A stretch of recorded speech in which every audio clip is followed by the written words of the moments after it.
Bonjour, moi c'est Éléonore, kinésithérapeute et ostéopathe.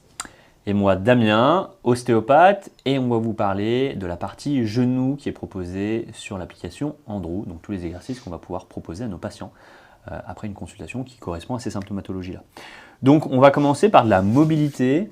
Quand vous ramenez de la mobilité au niveau des genoux, il y a un exercice qui est pas mal, notamment sur des tibias qui sont postérieurs. On peut demander à notre patient de réactiver cette décoaptation fémoro-tibiale. Donc on vient dans une position pseudo-Bouddha, avec les avant-bras sous les fémurs et au niveau de l'articulation, dans les creux poplités. Et l'idée, c'est de se laisser tomber dans les genoux, de se redresser, hop, on redresse un petit peu, et au contraire, de se laisser tomber. Et si vous le faites bien, vous allez sentir une décoaptation dans l'articulation. Et l'idée, c'est de venir faire avancer le plateau tibial par rapport au fémur. C'est un exercice qui marche bien. Et notamment, cet exercice-là, c'est assez marrant. Je faisais du skate quand j'étais petit, donc j'avais une symptomatologie au niveau du genou droit à chaque fois. Et mon ostéopathe me demandait de me mettre sur mon genou droit et de faire cet exercice-là pour antérioriser mon plateau tibial. Ah oui. Voilà.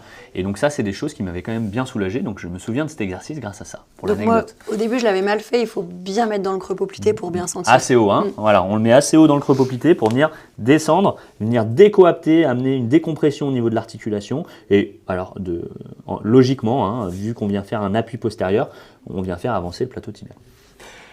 Deuxième exercice sur les torsions cette fois-ci. Donc cette position Bouddha qu'on a pu voir au niveau des lombaires. L'idée, ça va être de venir chercher de la torsion gauche, de la torsion droite, donc tourne un petit peu vers moi, pour venir comprimer et décomprimer les compartiments internes et externes. Donc on va venir travailler la rotation du tibia sous fémur. Donc ça a un bon exercice de mobilité au niveau du genou. Et en plus, ça va nous aider à décomprimer un compartiment interne ou externe au niveau du genou. Donc là, Éléonore le fait super bien, ça paraît très simple. C'est pas si simple à mettre en place, vous verrez. Donc cet exercice est pas mal. On va garder ces positions de Bouddha pour aller travailler l'ouverture de hanche. Donc on l'a déjà montré cet exercice dans les précédentes sections. Elle marche bien évidemment sur des symptomatologies de genoux pour venir travailler l'ouverture de hanche, pour venir travailler la position de flexion comme ceci avec la rotation. Donc vous avez deux choix. Soit vous pouvez utiliser cette rotation en poussant effectivement, on recommence de ce côté si ça ne te dérange pas, en poussant le genou ici, soit avec ce bras-là. Vous pouvez appuyer sur le genou, avec ta main, pardon, excuse-moi. Ah là. Voilà. Et tu peux venir appuyer dans le genou pour ouvrir la hanche. Et on va voir qu'on va travailler plutôt. Ça tire bien les adducteurs aussi. Et ça tire bien les adducteurs. Donc c'est un exercice qui vient faire travailler toute cette zone. Donc on bloque avec le genou, on bloque avec le coude notre genou gauche par exemple, et on va venir ouvrir avec notre main droite le genou droit. Et petit mot du kiné, l'ouverture de hanche, très importante à travailler dans les syndromes rotuliens. Ah oui, effectivement. Il y a trois choses importantes, non, si je ne dis pas de bêtises. Alors, on ne peut pas trop généraliser comme ça, mais le plus souvent, c'est vrai que l'ouverture de hanche, le travail de la chaîne latérale, des fessiers et le travail du renforcement du pied, c'est important dans les syndromes rotuliens. Trois choses à les checker à chaque fois. Ouais. Ok. On passe à quoi, Éléonore? Parce que là, j'ai un petit trou. On peut enchaîner avec les exercices d'étirement qui se trouvent dans l'application. Alors, vous verrez effectivement qu'il y a de nombreux étirements de toutes les chaînes musculaires autour du genou, vous retrouverez sur l'application. Donc en fonction de la symptomatologie que vous trouverez chez votre patient, à vous de jauger ce qui est pertinent de faire ou pas faire sur ces symptomatologies-là, de venir faire du renfort, de la mobilité et de la souplesse sur certaines zones, c'est toujours très cohérent. Donc on peut quand même les citer, les muscles qui se trouvent dans l'application. On a fait l'étirement des ischio-jambiers qui peut être intéressant dans notamment toutes les tendinopathies des ischio-jambiers. Il y a l'étirement du psoas, il y a l'étirement du piriforme, l'étirement du quadriceps, l'étirement du moyen fessier. Est-ce que j'en oublie, Damien? Les adducteurs, L'étirement des adducteurs aussi. hein, qu'on a pu voir contre le mur, Voilà.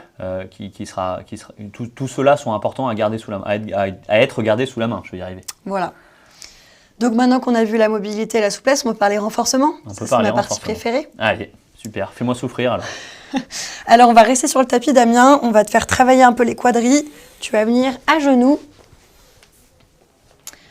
Alors cet exercice-là, c'est un exercice de renforcement excentrique du muscle quadriceps. Tu peux commencer à genoux dressés.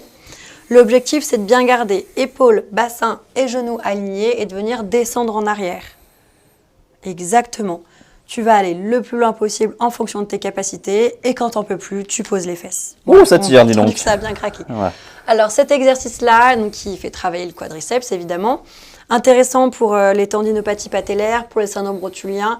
Il vient vraiment mettre en charge le quadri. Attention, il est difficilement tolérable quand il y a des grosses douleurs en fait. Hein. Ça vient tout de suite tirer sur le tendon. Donc à faire quand ça va plutôt pas mal. On sent que ça tire. On sent que ça craque chez toi. Hein. Ça cracouille, oui. Ok, tu peux passer sur le dos. Alors, on va prendre notre petit élastique. Imaginaire.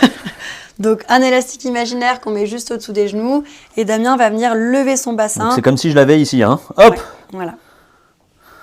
Et Damien va venir lever son bassin. Donc là, on active la chaîne postérieure et la chaîne latérale grâce à l'élastique. On active les fessiers et les abducteurs. Donc très bien pour toutes les pathologies de genoux chez les personnes un peu sédentaires. On va venir vraiment renforcer le genou hein, de manière un peu douce quand même. Attention de ne pas trop utiliser cet exercice s'il y a des douleurs au niveau du dos quand ils font cet exercice-là. Mais sinon, voilà, pour les arthroses de genoux, pour toutes les douleurs avec faiblesse de genoux, quoi. Ouais. Il y a un niveau 2 où effectivement, on va être dans cette position, on va tendre un genou et on peut même partir un petit peu vers l'extérieur. Vous allez voir que là, ça travaille beaucoup les pelvis, ça travaille tous les muscles autour du genou. Donc au niveau renforcement, là, vous avez une arme qui est super pour les patients. Ok. Un peu plus compliqué, donc là on n'est plus chez les sédentaires, on est un peu plus chez les sportifs, c'est le gainage latéral.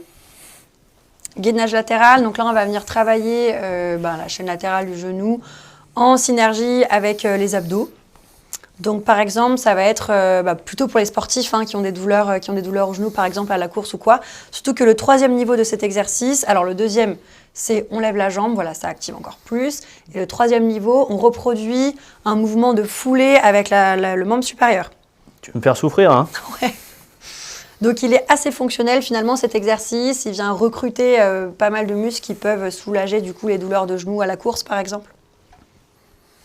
Bien? Très bien. Bien, bien. On passe sur une chaise. J'ai plein d'exercices à te montrer sur une chaise. Allez, j'arrive.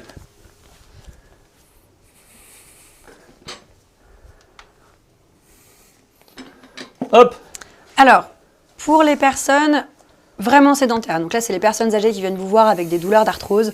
On a 2 exercices vraiment très faciles à faire pour les personnes qui restent assises. On a un exercice où on met un élastique toujours autour des genoux et on vient écarter les genoux. Donc j'ai mon air élastique à ce niveau-là et je viens tout simplement travailler mes abducteurs. Voilà. Et on a la même chose, on met un ballon entre les genoux et on vient travailler les adducteurs. Mon air ballon et je comprime mon air ballon. Casse-noisette. Ah non, c'était les omoplates. Ouais, c'est les omoplates ça. Pour être pas loin. Ouais. Et toujours sur la chaise, tu peux te lever, Damien. Et puis tu vas venir descendre tout doucement, non devant la chaise. Et tu vas venir t'asseoir tout doucement sur la chaise. Donc ça, pareil, pour les personnes âgées qui ont un peu du mal à s'asseoir, à se lever, qui ont des douleurs de genoux. On travaille un petit peu la proprioception chez ces personnes-là, en plus. Ouais. Intéressant. L'équilibre, ouais. Et l'idée, c'est, attention, super important, c'est le rétrocontrôle jusqu'à la fin. C'est-à-dire que je ne me laisse pas tomber sur la chaise. Je descends et l'idée, c'est que je contrôle le mouvement jusqu'à ce que je pose mes fesses sur la chaise. Bien. On va enlever la chaise et on va passer debout. Alors, on ne peut pas parler des genoux sans parler des squats. Donc, tu vas devoir nous faire des beaux squats, encore une fois.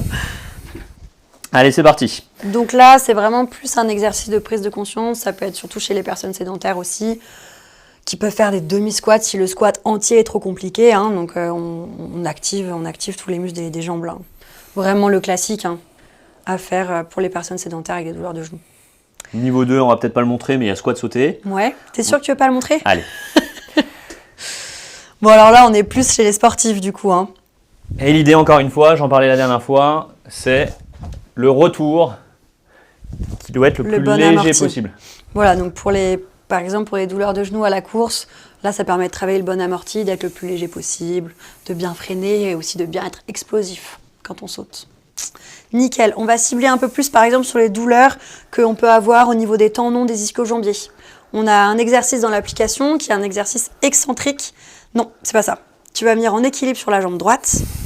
Voilà, donc on va par exemple ici travailler l'ischio-jambier à droite et tu vas venir lever la jambe derrière. Alors attention de bien lever la jambe avant de descendre le buste pour rester bien droit. Voilà, tu peux déverrouiller un petit peu le genou et c'est parti. Le bassin, il reste bien en avant ici. Voilà. Et donc là, on fait, et après tu peux remonter. Donc on travaille les ischios. Voilà, exercice tout bête pour travailler les ischios. En excentrique. En excentrique et du coup en concentrique quand tu remontes aussi. Hein. Voilà, il est pas mal, pareil pour conscientiser la zone. Hein. Chez les sportifs, on Voilà. peut charger avec un kettlebell ou avec des poids. Bien sûr, complètement. Et donc, ouais, pour vraiment sentir, ah oui, c'est vrai que c'est là que j'ai mal, et bah ça conscientise, ça fait du bien aux patients. Mhm. Très bien. Voilà. Alors, moi, mon exercice préféré pour les genoux, je vous parlais tout à l'heure des 3 trucs à checker voilà, pour les syndromes rotuliens, c'est la marche en crabe. Donc, on va remettre notre air élastique, Damien. Touc. Yes. Donc, on plie un peu les genoux et on se déplace en latéral. Voilà. Cet exercice, il est super parce qu'il fait un peu tout travailler. C'est-à-dire que si on se focalise sur bien gainer les pieds, on travaille au niveau du pied, on travaille la chaîne latérale, on travaille les quadrilles en restant en flexion. Regarde bien devant toi, Damien. Pardon. Très bien. Voilà, super pour les douleurs de genoux. Que ce soit sédentaire ou non, moi je le donne à la plupart de mes patients qui viennent pour des genoux. Et ils repartent en crabe. Ils repartent en crabe, ouais, c'est vrai, ouais. On devrait faire ça. Bien, et après, alors on vous les a déjà montrés pour la cheville, on a mis aussi des exercices de saut. Donc ça peut être pour les entorses de cheville, de genoux du coup, pardon, où le patient il se plaint encore de petites gênes. Voilà, il y a cet exercice-là qu'on peut lui donner pour qu'il puisse travailler les sauts chez lui. D'ailleurs, Damien, ton genou, il fait un peu la danse des tendons. Là. Ouais, tu le feras C'est après mieux, pour c'est montrer. mieux, Hein. mieux. Tu montreras comment faut Voilà, faire. on a celui-là et on a aussi les sauts latéraux qui viennent vraiment plus mettre de force latérale dans le jeu. Impeccable. Voilà, on a vu tous les exercices pour le genou que vous pouvez donner à vos patients.